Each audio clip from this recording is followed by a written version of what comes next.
everybody, crafting journey here, that journey chick over on Instagram. Don't forget to follow me over on Instagram and subscribe here on YouTube. Hey, let's have some coffee. Coffee time. Let's put this down. Have some coffee. I put in M&M creamer. It's not the healthiest thing in the world, but for some reason there's been a shortage of creamer at the grocery store. I don't know what that's all about. So what they had left last time was M&Ms. It's pretty darn good, actually. So how have you been? My goodness. I did not do a show. I don't know. The last few days I haven't done a show. Let me tell you what's going on. Law and Crime Network is covering the Johnny Depp Amber Heard trial, and it's turning out to be a circus, number one.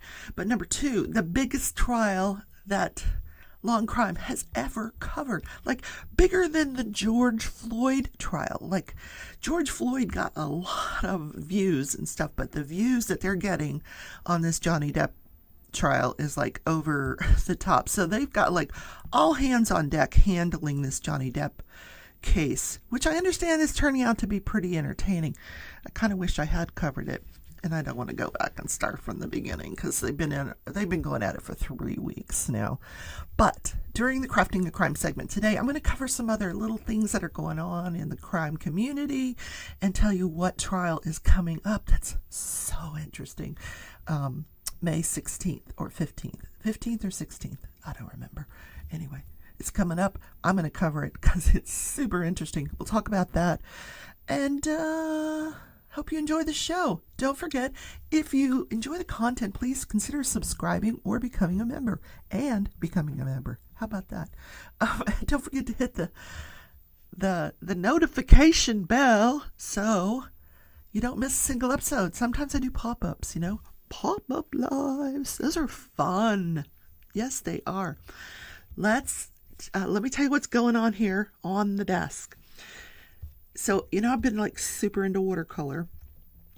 I do all the crafts, but trying out watercolor. So I bought this book, Harry Potter. Let me show you. Here's the book, Harry Potter. Watercolor Magic, 32 step-by-step enchanting projects. It says from the films of Harry Potter.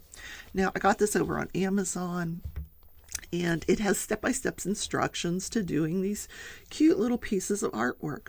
But you just tear the picture out like this. You take the picture out, and it's already on watercolor paper, and they have step-by-step instructions on how to paint this. Now, this one I got is an easy one, but I don't want to ruin this drawing. So what I am doing is I took another one out. This is the cauldron. I've got my light pad that I use for diamond painting, and I'm going to turn the light pad on, and I've got a piece of watercolor paper over the picture here, and I'm just going to trace it. I've already started tracing it. So while I talk to you today, I'm going to this way, if I trace it, I can use these pictures over and over again if I have a mind to.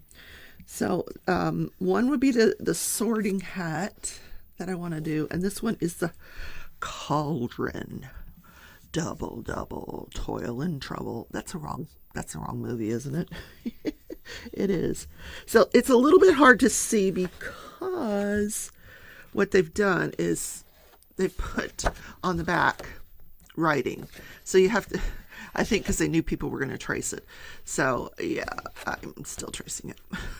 I'll get around the writing. It won't be the best, but it's watercolor. Like, who cares? It's not going to be the best anyway. It's going to be what you create. No two will ever look alike with watercolor. Yeah.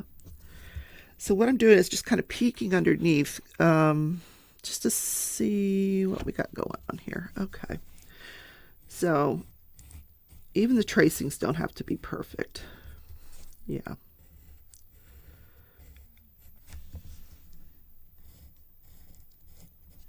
It's kind of cool. Did I get everything from the bottom? I think I did. Oh no, I did not. Here. It's a little bit hard to see. Like I said. Oh, there we go. That's better. Maybe if I turn... I can play with the lighting on the light pad. Let's see. Turn it to different strengths. And that doesn't seem to make a difference. No. So this day in history, Neil Armstrong... Is it Neil Armstrong? Am I talking about... No. Or is it Buzz Lightyear? No, it was Alan Shepard. On April 5th, 1961, he is the first American to go into space. Now, unfortunately, not the first person, because we were in a race with the Soviets, and the Soviets won the race. They got Yuri Gagarin into space a mere 3 weeks before Alan went up there. But, you know, okay, we're slow but sure. We got him up there. They went up 16 miles into the atmosphere and flew for 15 minutes. Yay! No, seriously, that was a super accomplishment. And it reinvigorated the space program. They're like, oh, now we're in it. Oh, look, I got chocolate on me. Yes, it is chocolate, people. What was I eating last night? Oh, chocolate ice cream. Man, you can dress me up, but you can't take me out. Yes, these are my pajamas. I am recovering from knee surgery. That's my excuse, and I'm sticking to it. Yep, let me make sure I got everything on this cauldron. Oh, double, toil and trouble. You're like, is she going to say that the whole show? No, no, I'll stop now. Okay. It is, oh, there, that's a good angle to see it from. There we go. There we go. So it's got like a little doohickey here. What else? Oh, there, a little square there. Okay. What else? I think that's it. Is it it? Oh, no, we didn't draw the back of the pot. My goodness. Got to have the 3 dimensions. Now we're going to draw the smoke coming up out of the pot. And that's kind of pretty easy because you just kind of, you're winging it there. There's the smoke coming out of the pot.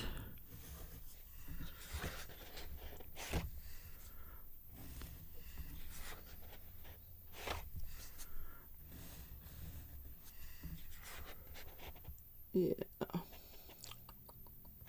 And then there's kind of like these little stars here. I don't know what I'm going to do with those little stars. I can't even draw a star. I am not a star person. Oh my goodness. I'm not a star person. Okay, there we go. Stars. Oh, there's one more up here. Let's put one up here.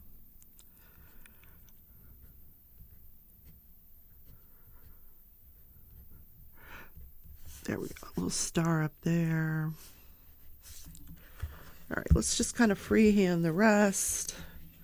See if we got everything. Oh my word. Let's get some curly cues going in here.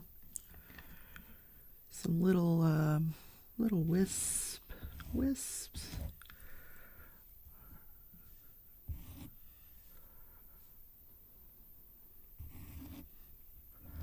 Because it doesn't really matter, because wherever the brush is going to take you, that's what you're going to do.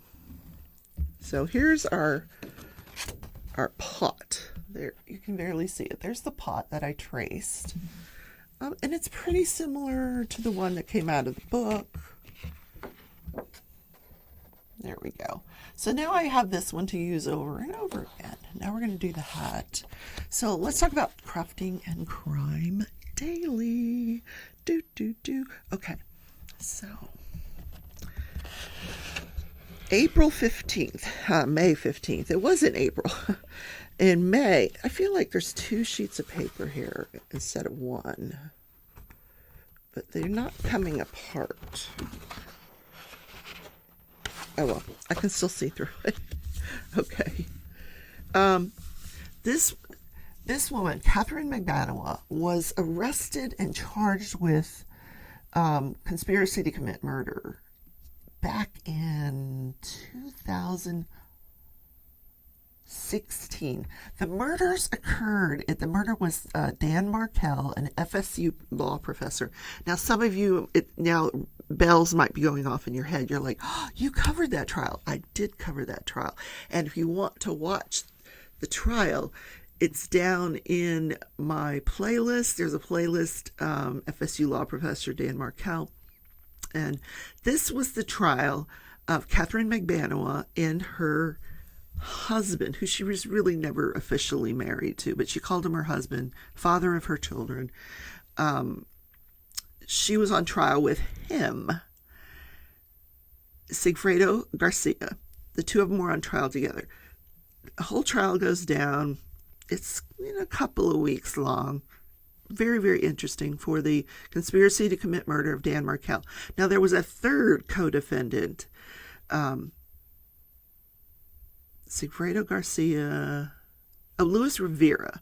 Luis Rivera, he opted to take a plea deal in exchange for testifying at trial against Catherine Magbanua and Sigfredo Garcia. So he gets up there and he testifies against them. Well, the jury comes back, and it appeared that they had reached a verdict on one defendant and were hung on the other. So they convicted Sigfredo Garcia of conspiracy to commit murder, and they convicted him of the murder. He was also charged with the murder. He was like the trigger man. And when it came to Catherine Mcbanawa, they said, we can't reach a decision. Hung jury. So that meanwhile, they put the handcuffs back on Catherine and carted her off to jail. This woman, who's the mother of 2 or 3 kids, 2, 3, I don't remember, has been sitting in jail since 2016 because we had the COVID. There was no trials happening then. Because what happens when the jury reaches a mistrial, the prosecution then has the opportunity to retry the person. And of course they said, yes, we're going to ask for a retrial, schedule the retrial. So she's back in jail. She's not out of jail because, they opted to retry her. Sometimes they don't. Sometimes they'll say, no, we're not going to spend the money and do a retrial, and they'll release the person. So she's been in jail since 16. So 16, 17, 18, 19, 20, 21, 6 years. 6 years, or close to 6 years. In October this year, it'll be 6 years. And you're supposed to be innocent until proven guilty. And she's serving 6 years. But you know what? This is not an isolated case. There are people, because of COVID, that have been sitting in jail 600, 900, 1,200 days, waiting for trials. Innocent until proven guilty. These people are waiting for trials because the system is so backed up because of the COVID. Now, the judges are trying to take the older trials first, but it's difficult. Now, in Catherine's case, they were scheduled for trial in April. The defense files a motion that one of their experts needs more time to analyze what they're calling the Dolce Vita tapes. It's a tape of Catherine Magbanua having dinner with Charlie Adelson, who was a family member of the deceased, and they're trying to figure out what's being said on this tape because they're in this crowded restaurant and nobody can hear them. So they asked the judge for more time to get this tape analyzed. And I'm thinking, you've had 6 years to get this daggum thing analyzed. And the prosecution joined in their motion, said, yeah, they just wanted more time. They don't care. As long as she's sitting in jail, they don't care. They figured, well, she's not out there doing what she did before. So, May 15th, the judge has recently come out and said this trial will happen on May 15th. There will not be any more delays. So I'm excited about that. we'll finally get this trial, and I will cover it for you. So, like I said, if you are interested in what happened, and it's so interesting, I can cover it tomorrow. Tomorrow in Crafting and Crime, I'll cover what actually took place, the actual crimes, so I can bring you up to speed on that, and who the different players are, because that's what I'll do. Because like a map of the players, you really need one in this case, like who's who. I can do that for you. Because sometimes when they retry these cases, they go through them very quickly, as if you know, like as if you don't know, you're already familiar with everything. Well, the jury's not. They forget sometimes that the jury's not familiar with all this, and they rush. But yeah, we'll see. Now, I understand that Sergio Garcia, who was convicted during that last trial, is also going to testify against Catherine Mcbanawa. So she's not going to get away with it. Nope. So that's what I'll do tomorrow. We'll have a who's who the players are in the Catherine Mcbanawa trial. I think that'll be interesting, because you're not going to want to miss it. Okay. This is the sorting hat. Do you know I actually crocheted a sorting hat? And it was so much fun. And I gifted it to a very, very dear friend of mine. So I don't have it here to show you. But I used some 4-weight yarn, and I doubled it up, because you needed a heavyweight yarn. Because it's a sorting hat. You wanted it to kind of stand up straight, pretty much. And it just looked so cool. Yeah, I could make it again. Of course I can make it again. I don't want to. I've got other projects going. I've always got yarn projects going. So let me tell you, I now get a newsletter that has some really interesting crimes that are happening. So the first one is this Alabama woman. She is charged with the homicide of this government worker, after the worker was mauled and killed by her 7 dogs. Can you believe it? So what happened was, one of this woman's neighbors, and everybody was always complaining about these dogs, that they were vicious. And so one of the neighbors gets attacked by these 7 dogs. And so she complains. She's like, listen, these dogs attacked me. So the government worker went out to investigate.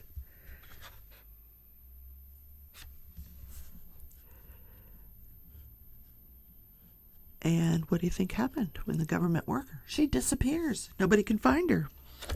So some other people go out to investigate. I'm trying to figure out how to draw this angle. Okay.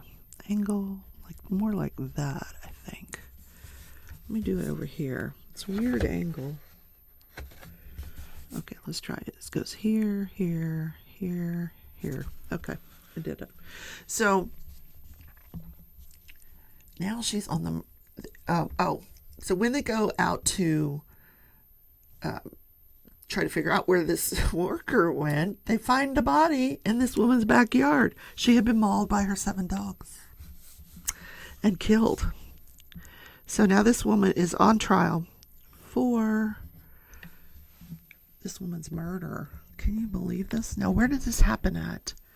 This was in Franklin County. Good old Franklin County. We've been there before. Alabama. Brandy Lee Dowdy, 39, stands accused of manslaughter. Yeah, not murder, manslaughter. There is a difference. They have in Alabama, they have what's called Emily's Law. That if you're attacked by dogs, and it doesn't matter where, it could be on your property, their property. In other words, if you got it, people used to think that if the dog came on your property and got attacked, you would get away with it. But that's not the case here, because you can't say, well, you came onto my property. In this state of Alabama, they've got this law. Anywhere that's attacked, you'll be charged. You have to have control of your animals. So, and that's what that law is about. Now, the name of the worker was Jacqueline Summer Beard. She was an environmental supervisor with the Alabama Department of Health. She was mauled to death on Friday, April 29th, 2022. Oh, my God. At the time of her death, Beard was trying to contact this woman, Dowdy, about a previous incident in which her dogs mauled a woman walking down the highway, according to Franklin County Sheriff Shannon Oliver. Oh, can you imagine? Yeah. So, if she doesn't take a plea, then that'll be an interesting trial, won't it? Tootsie is as gentle as a lamb, but she's huge. So people, if she comes rushing after you, she's doing it, first of all, because she wants to play. You know, she loves other dogs. She wants to play. But people's instincts are to go, scream, which makes Tootsie run away. Tootsie will run away if you scream. But other dogs will attack. So poor Tootsie. She gets a bad name, a bad rap, because she's a big dog. So again, we're back to the tracing. This day in history. I already did that at the beginning of the show. All right, what national day is it? It's Cartoonist Day. I knew I was going somewhere with that. That's why I'm doing the tracing of these cartoons. Yep.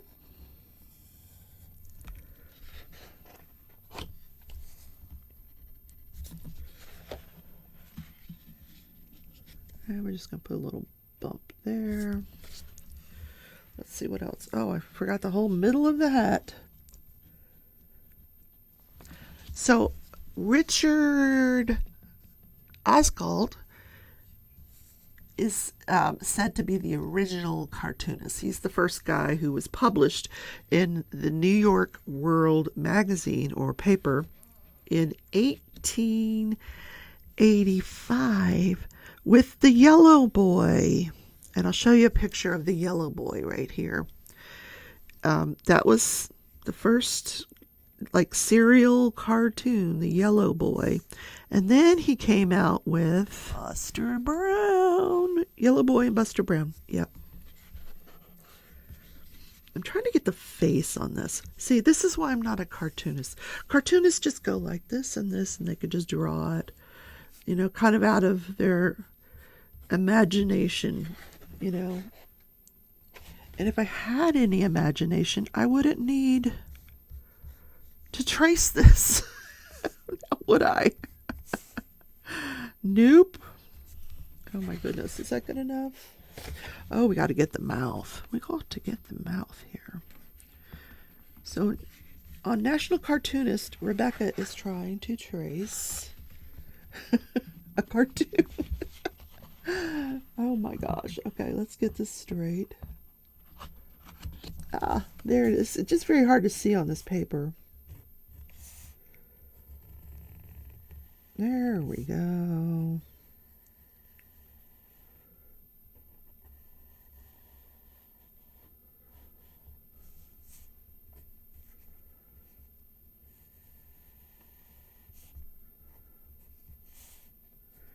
It doesn't look as good as the hat that I crocheted myself. What am I missing here? Am I missing anything? All right, here's the one I traced. I'm not a very good cartoonist, guys, but that's the Sorting Hat. And here is the one, the original one. So now I'm going to take these two, which are supposed to be on a beginner difficulty level. There's step-by-step instructions on how to watercolor paint these, and I'm going to give it a try. But meanwhile, I have the originals that I can actually put back into the book and use them over again another time. So let me show you a picture of the instructions. I can't show you all of them because this book is copyrighted, of course, but I'll just show you. So the sorting hat, it does give you all the different levels, step by steps, and it gives you a paint palette of the colors that you're going to need and what it's going to look like in the end. It's going to look like a big brown blob. Yes. Okay. Oh, I did say I was going to put those back in. All right, guys. Thanks for coming to the show today. I appreciate you being here. Things are a little mixed up because, that's the way I roll these days. Yep. Have a great day. Love you all.